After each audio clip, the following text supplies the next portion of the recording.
come to the final classic season of Thomas and Friends.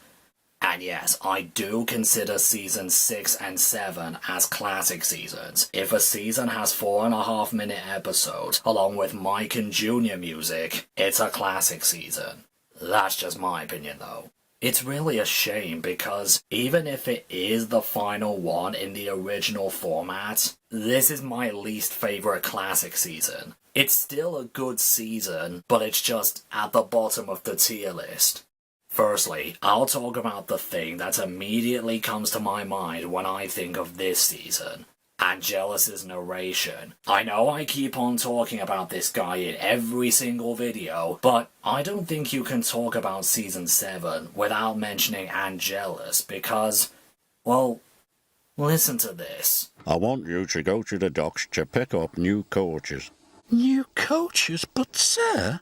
Really useful engines don't argue, said the Fat Controller. I don't know what happened to him in 2002 or 3, but half of this season has his usual lively narrations. Do it right!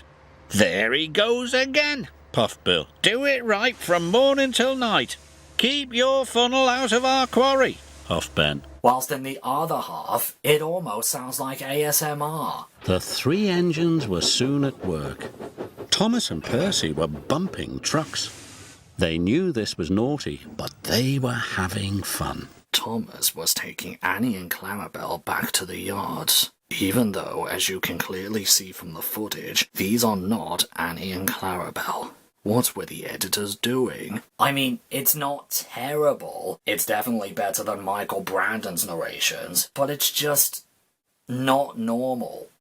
Another problem I have with this season is something I kept bringing up in this video of mine a couple years ago. It uses way too much stock footage. Look, I do know the reason why. They were also filming something I'll talk about later on at the same time, but the footage they use and the amount of times they use it is just ridiculous. I can understand reusing season 6 footage, which even then is too blurry to fit alongside season 7. But no, they use footage from seasons 5, 4, 3, even season 1 footage. Like, come on. And this season definitely isn't free from any bad episodes. In fact, some of them are the worst of the classic series, which are as follows. Emily's new coaches. I do like Emily's character in this episode, and it's a good introduction to her, but there seriously wasn't any other coaches in the yard, and judging from the footage, Thomas would have been able to stop in time. Maybe if the trucks were pushing him, or his brakes failed or something.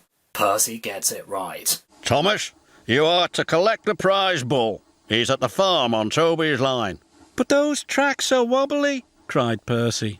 They are safe enough, said the Fat Controller. Why would the Fat Controller just ignore Percy's warning? Well, I mean, Gordon I understand, but the Fat Controller? He would have sent workmen to attend to the line straight away and asked Thomas to find a different route to the bull. Oh yeah, and there's this bit here. Percy was worried. Thomas is in trouble, he said. Gordon and James took no notice. Worry wheels, huffed Gordon. Fussy funnel, said James. 1. What was the point of those lines? And 2. Arseholes! The old bridge. I already explained my problems with this episode in the past, but to put it simply, Skarloey is really out of character here. I do understand what they were going for. They were trying to display the effects of trauma, but I think... I don't know, Peter Sam would have fit this role a little better. But even then that's a stretch. Edward's Brass Band, The Runaway Elephant, and Rheneas and the Roller Coaster. I don't know, these just felt really bland and simple. Honestly, they felt like an appetizer for what was to come in the future. The Spotless Record. Again, Arthur is a good, unique character with plenty of potential, but Thomas just played a naughty, dangerous trick on him for no reason whatsoever. Maybe if Arthur was a rude engine, yelling at him, refusing to do dirty work to keep his spotless record going, and Thomas told him about the trucks to pay him back, that'd be something. But nope, let's just throw all of Thomas's maturity and character development out the window because cheeky little engine. Speaking of cheeky little engines, I think the worst episode of this season, nay, the entire classic series, is What's the Matter with Henry. I mean, my god, Thomas and Percy were just absolute dicks in this episode. Again, for no reason. Thomas knew Henry was ill. Henry told him up front that he was ill, but all he and Percy did was just joke about it and left him to take all the trucks. As Thomas 1 Edward 2 Henry 3 puts it, what they did was like leaving a person in a wheelchair to climb up the stairs. I mean, Rusty to the rescue may have been confusing, but at least it was dark, atmospheric, and intense, ending with a satisfying victory. Rusty Saves the Day may have screwed up the show's continuity, but at least Rusty and Elizabeth's characters were still intact. But this is just irredeemable. At the very least, Emily still has a soul.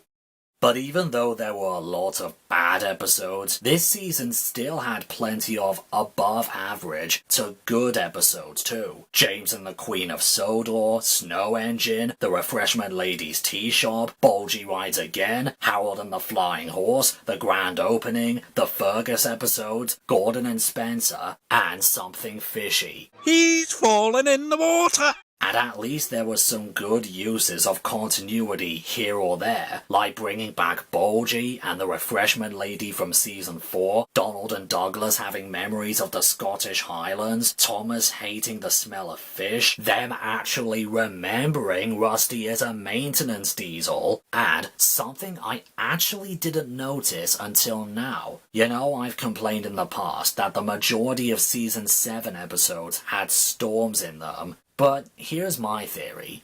What if it was all the same storm expanded through multiple episodes?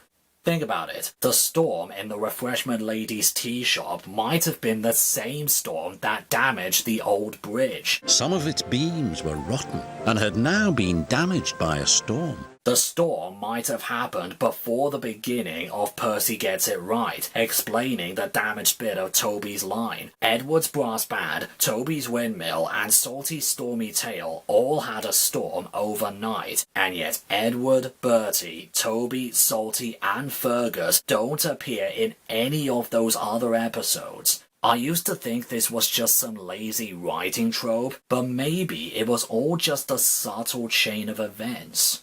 Now that is clever. All of the new characters here are really good characters. They all have unique personalities, interesting designs, and lots of story potential. It finally took them this long to put in the show's equivalent of Mallard. I said the show's equivalent. Most of the sets look a little bit better than some of the sets in Season 6. My favourite sets include this castle set, the watermill, this girder bridge over this lake, the windmill set, Toby's windmill, Center Island Quarry, Horrendore Castle Causeway, Castle Lock Causeway, Valley View, Rumbling Bridge Station, the Whispering Waterfall, this coastal track, and the fishing village. I also like the visual effects that they added to give the shots more life. Light beams, snowfall, sparkling water, and etc. They even added these effects to the stock footage at times. And Mike and Junior did a great job with the music, one last time, from the recreations of classic themes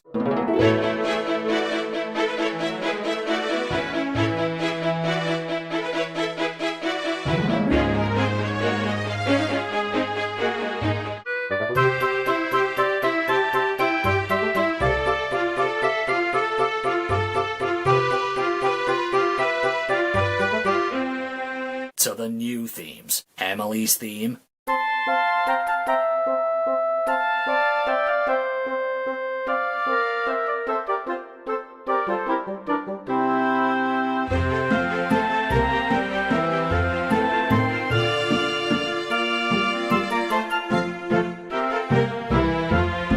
Arthur's theme,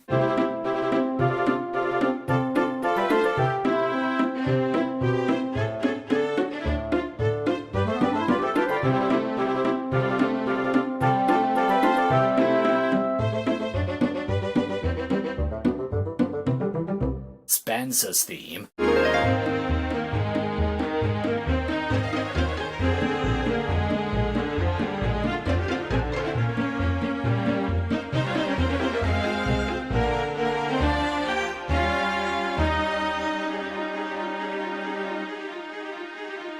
Bulgy's theme.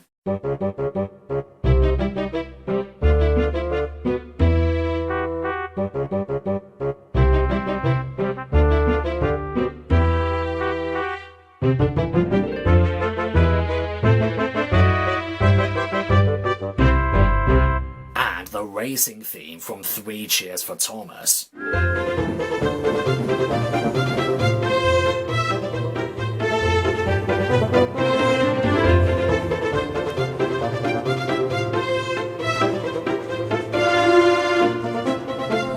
Speaking of that episode, I also love the piece of music at the very end, since it's played in the final scene of the final episode of the final classic season. It's really heartwarming and has a sense of finality to it.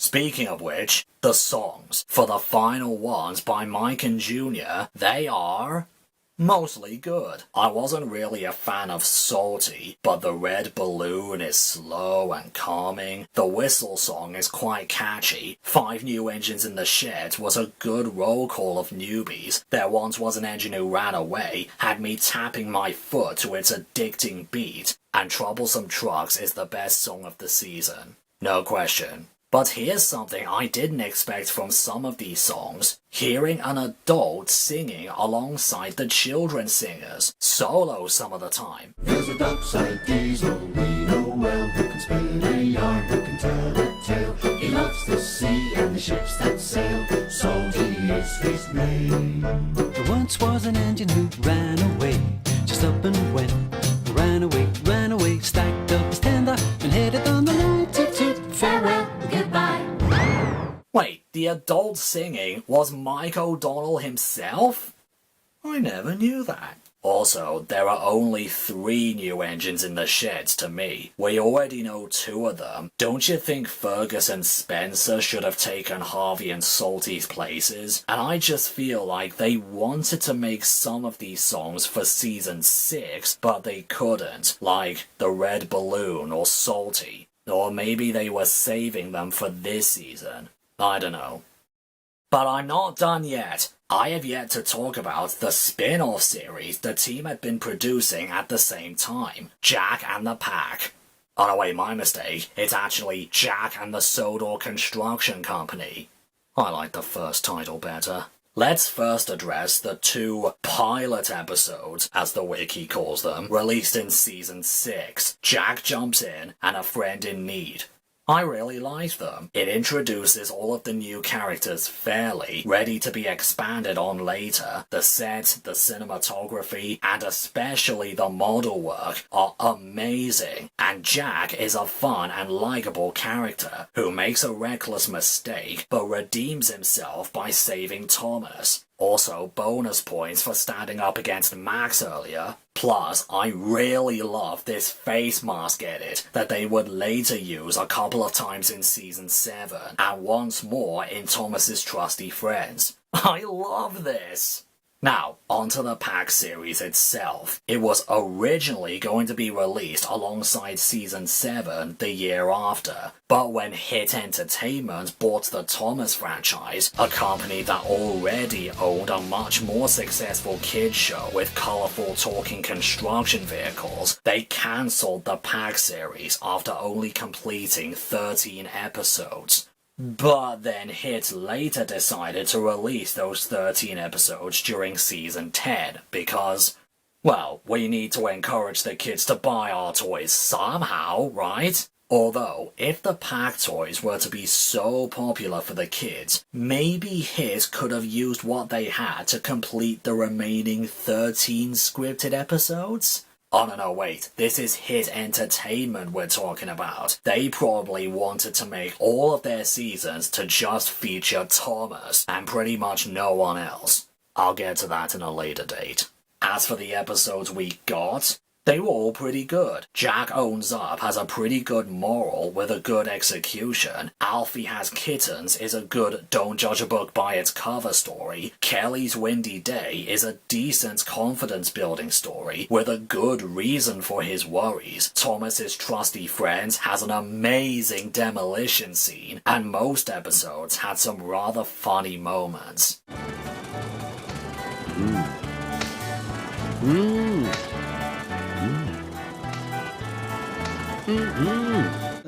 Ouch, said Oliver. Ouch! Ouch! Ouch! Max crashed into Monty and Monty crashed into the lightning tree. Who put this here? Grumbled Monty. Even though they only completed 13 episodes, there was plenty of focus on each character. Even the new ones made exclusively for this series. Most of them have good personalities. Patrick is boastful, Oliver is always kind and polite, Alfie is lively and chipper, Ned is clumsy but always determined, Isabella is fussy and vain, Kelly always thinks about other people's safety, Buster likes to dream big, and Max and Monty are reckless troublemakers. Lots of story potential with these guys. Maybe there was.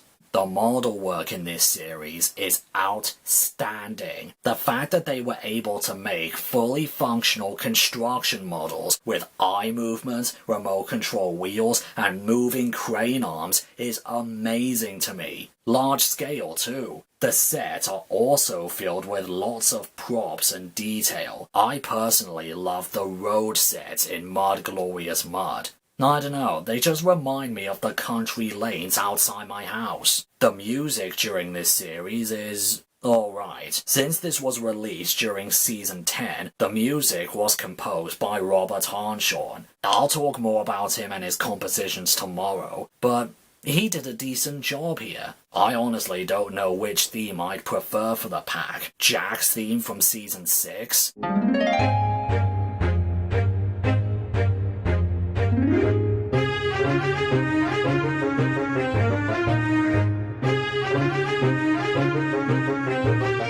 Or the construction theme for the pack series.